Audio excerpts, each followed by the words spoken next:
अगर आप भी चाहते हैं कि JM म्यूजिक के ऑडियो वीडियो सबसे पहले आप तक पहुंचे, तो लाल बटन को दबाकर चैनल को सब्सक्राइब जरूर करें और साथ में बेल आइकन को दबाना न भूलें।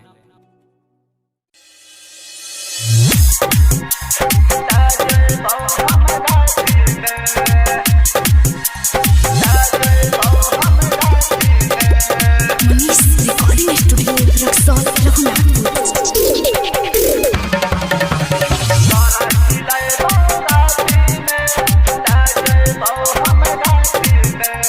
गोरखपुर के समोसा जछौरी, गोरखपुर के समोसा जछौरी, मुजफ्फरपुर के लीचिया तोरा खिलेबौ राती में, ले जइबौ हम गाछी में, तोरा खिलेबौ राती में, ले जइबौ हम गाछी में।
Manish recording studio Raxaul Raghunathpur.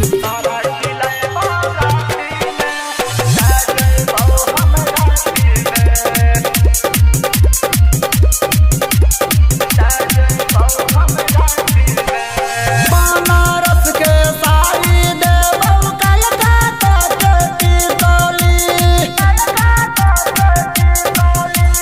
कल नहीं परसू छौरी, अभी चाही माल गे। बनारस के साड़ी देबौ, कलकत्ता के टिकोली, कल नहीं परसू छौरी, अभी चाही माल गे। मधुबनी के वरनी गे छौरी, तोरा कुशेश्वर बाजार में, तोरा ओढ़ैबौ राती में, ले जइबौ हम गाछी में, तोरा ओढ़ैबौ राती में, ले जइबौ हम गाछी में।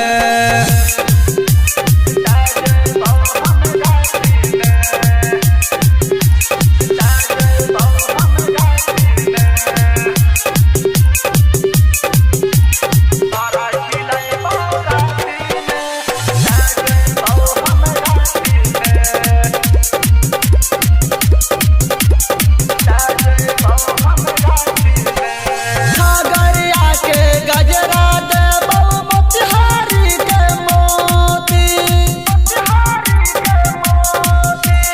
बलराम छौरा करतौ छौरी, पारा वाला जोड़ी।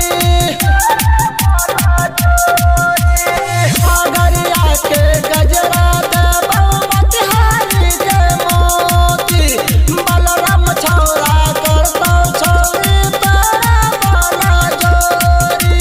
भोमा वाला नथिया गे छौरी, तोरा कुशेश्वर बाजार में, तोरा पिन्हैबौ राती में, भरबौ चोली गाछी में, तोरा खिलेबौ राती में, ले जइबौ हम गाछी में।